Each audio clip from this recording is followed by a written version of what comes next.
Hello, this is Dr. Kamlesh Kakde. So, we are studying organ of medicine, each aphorism one by one. And if you like our work, then please like and subscribe our channel.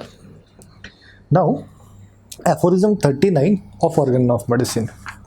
So, 38, 37 aphorism में हमने देखा कि what happen when two dissimilar diseases meet. जब भी दो dissimilar disease एक साथ आते तो क्या होता है.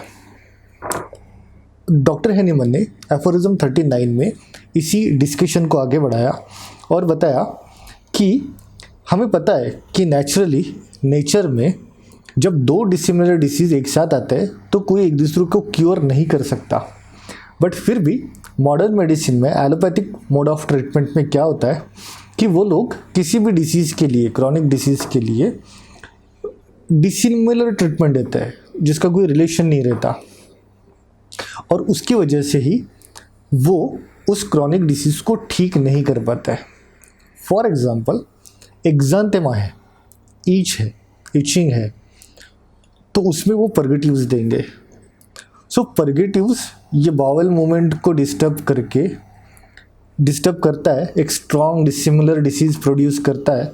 और जब ऐसा स्ट्रॉन्ग डिसिमिलर डिसीज़ प्रोड्यूस होता है तो जो ओरिजिनल डिसीज़ है वो सस्पेंड हो जाता है. बट हमारा शरीर ये स्ट्रॉन्ग डिसिमिलर डिसीज़ बहुत देर तक विथस्टैंड नहीं कर पाता और यदि हमने ये मेडिसिन निकाल दिया, परगेटिव्स निकाल दिए, उसको नहीं देना बंद कर दिया, तब फिर एक्ज़ांथेमा फिर से वापस आ जाता है.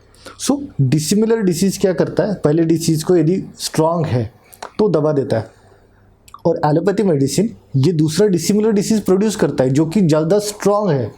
तो इसलिए हमको ऐसा लगता है कि टेम्पररीली पहला डिसीज़ चला गया, बट वो चला नहीं जाता है, वो सस्पेंड हो जाता है, सप्रेस हो जाता है. और जब हम ये ट्रीटमेंट देना बंद कर देते हैं तो पहला वाला जो डिसीज़ है वो बाहर आ जाता है. सो ये होता है एलोपैथिक मोड ऑफ ट्रीटमेंट में. नेचुरली क्योर नहीं होता ये पता होने के बावजूद एलोपैथी में इस तरीके से डिसिमिलर डिसीज़ प्रोड्यूस किए जाता है और ट्रीटमेंट किया जाता है जिससे कि ओरिजिनल डिसीज़ कुछ देर के लिए सस्पेंड हो जाता है, मैनिफेस्ट होना बंद कर देता है, सप्रेस हो जाता है. और जब हमारा इकोनॉमी उसको विथस्टैंड नहीं कर पाता या हमने एलोपैथी ट्रीटमेंट देना बंद कर दिया तो पुराना डिसीज़ वापस आ जाता है.